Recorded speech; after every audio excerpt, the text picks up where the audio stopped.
Hey guys, welcome back to Mentorship CEO. My name is Clyde. If you're new to the channel and you haven't subscribed yet, hit that subscribe button and turn your notification on. In today's video, I'm going to be talking to you guys about my Rolex Datejust 16013.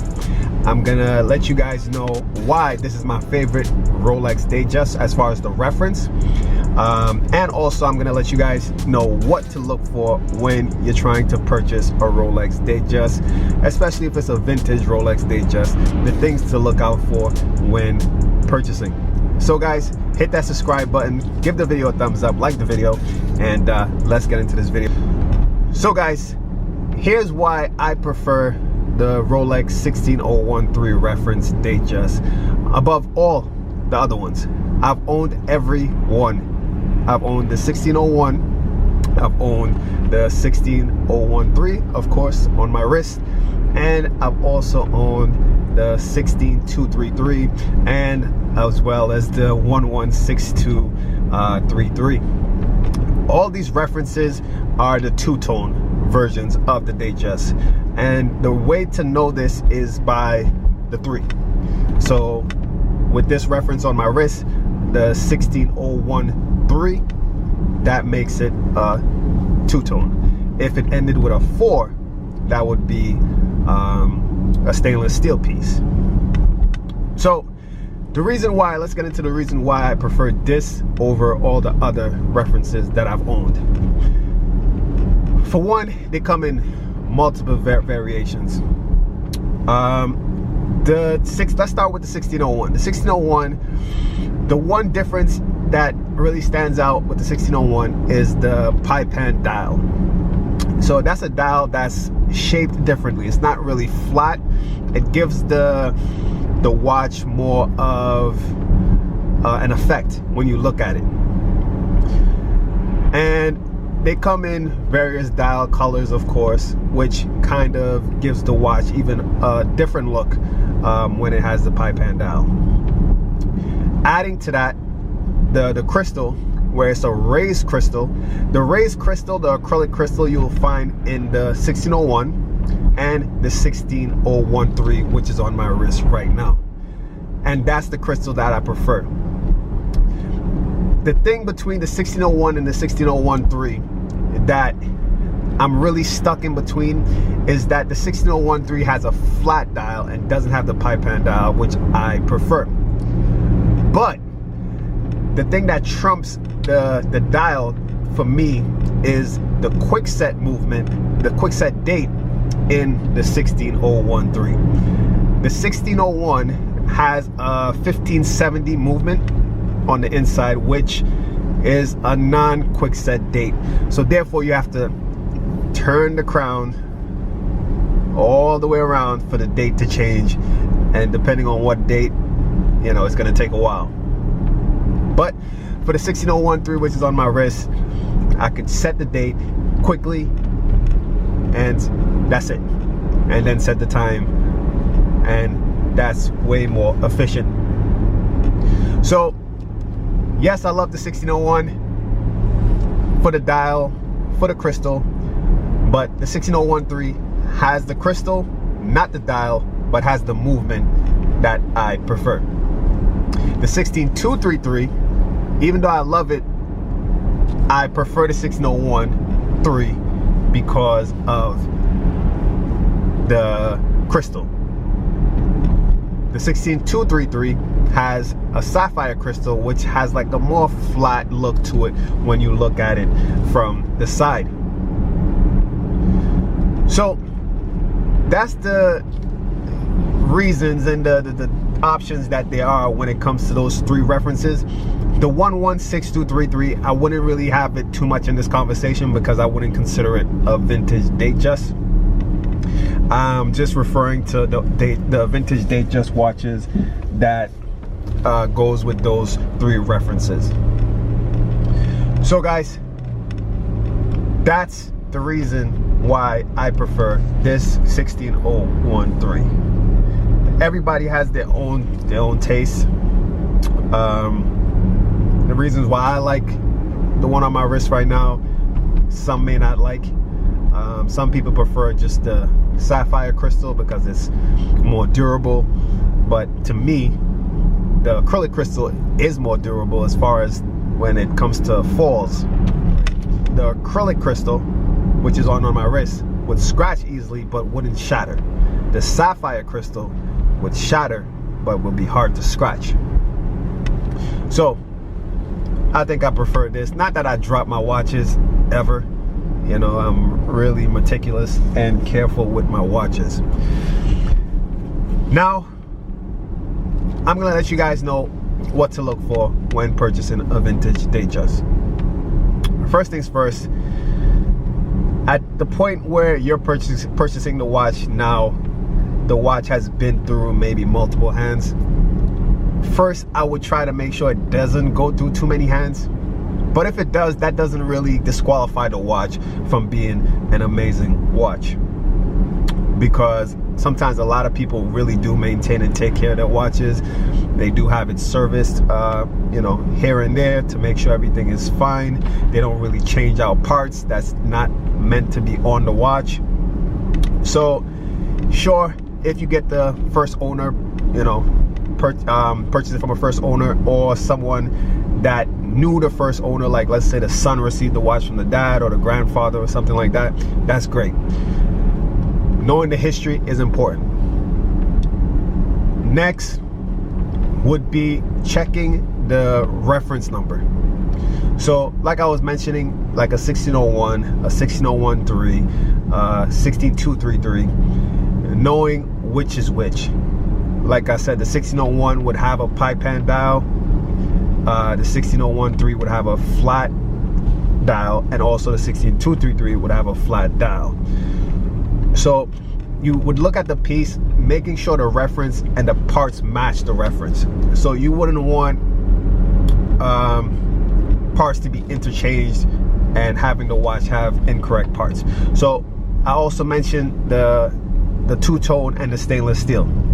A lot of people might convert a two-tone watch to be a steel. All you have to do is change the crown and change the bezel and of course the bracelet. That's a no-no in my eyes. I do not want what they sometimes call a Franken watch, which is like just different parts interchanged, and that just to me doesn't make the watch original, even if it's authentic Rolex parts.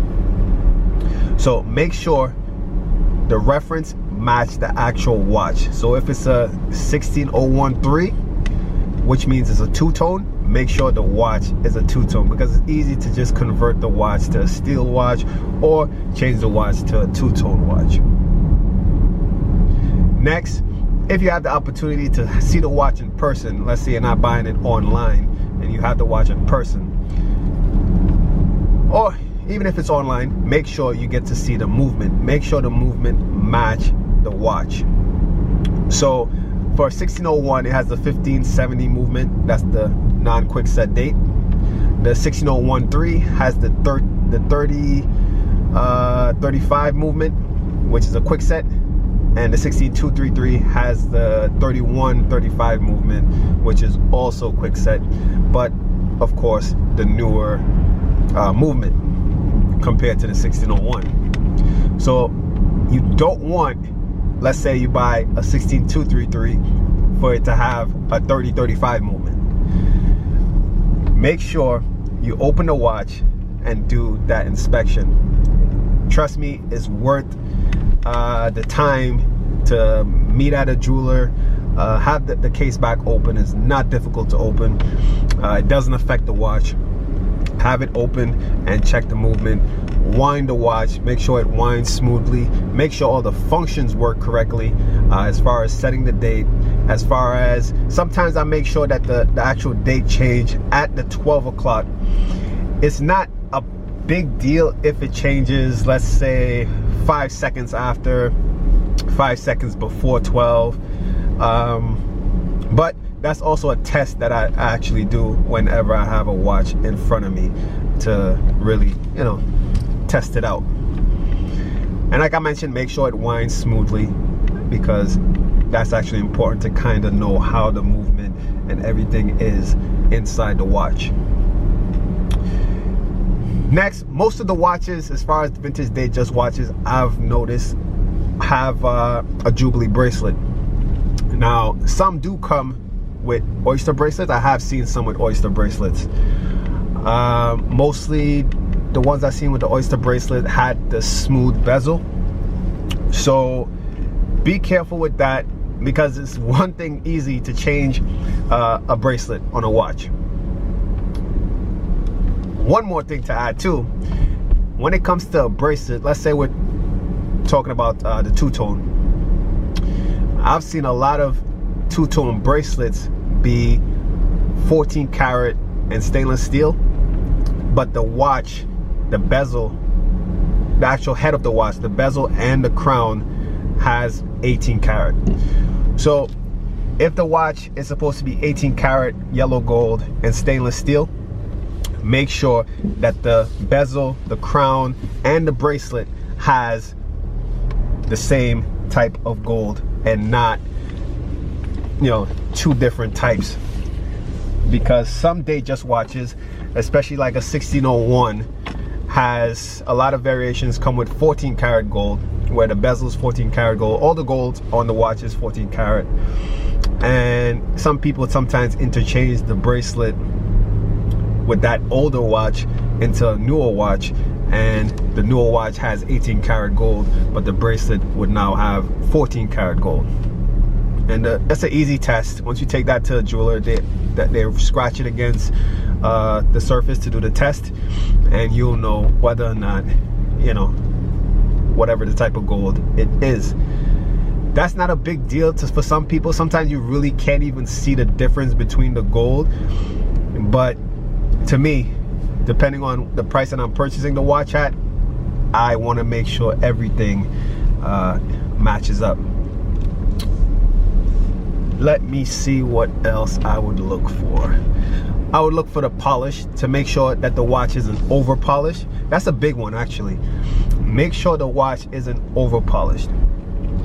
Unpolished is out there. I've had actually a 1601, which is the early Rolex Datejust, that was unpolished. So there are opportunities to get unpolished Datejust watches, but if they are polished, make sure they're not over polished, and make sure that they're correctly polished, because it's easy to have a watch be incorrectly polished. Making sure the lines, you need to make sure the lines are in the right directions.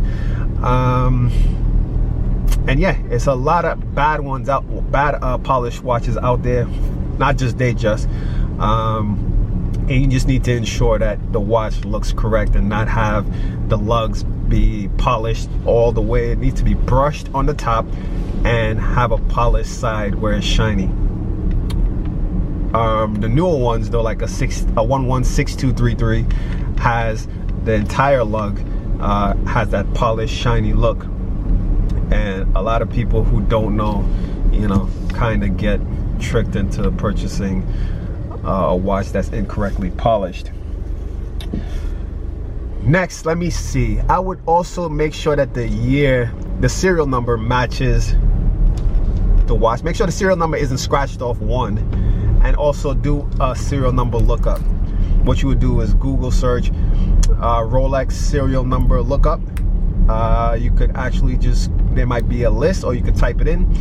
In the list, you might just go down and match it with the first letter or number of the serial on the watch, and you look over to the right and you would see the year, or around the year of that watch being manufactured. That's one important thing that I like to do, because a lot of people do like to purchase a watch at a specific year, whether it's a birth year watch, or for whatever other reason, the birth of a child or the birth of whoever they're purchasing the watch for. That's, you know, important to some people. Guys, if you're out there and you love Datejust watches and just Rolex watches, AP watches, anything in that in general, just hit that subscribe button, because on this channel we love talking about watches. I made this video specifically for one of my viewers who wanted to know what to look for for when looking at a vintage Rolex Datejust. If you have any questions or you need any advice, comment in any of my videos. I will respond, and I would make a video specifically to answer your question if I can't just answer it right in the comment. One more thing I need to add, guys, is that the movement in these Datejust watches, even though they're 36mm watches, they're the same movement in your Rolex Submariner. The all coveted 40mm Submariner has the same movement as the Rolex Datejust 36. It's just the case is different. So any Datejust that you see with a date function has the same movement as a Rolex Submariner date. Like a 16610 Rolex Submariner has the same movement as a Rolex Datejust 16233 and also a 16013. So take that into consideration if you guys are big on the movement and thinking like, oh, I don't want a 36mm watch because the movement is different. No, it's the same movement as a sub. The sub just has a bigger case. So guys, hopefully you enjoyed this video. Give it a thumbs up. Remember to hit that subscribe button. Turn your notification on if you can. Follow me on Instagram, mentorship.ceo. And guys, stay tuned.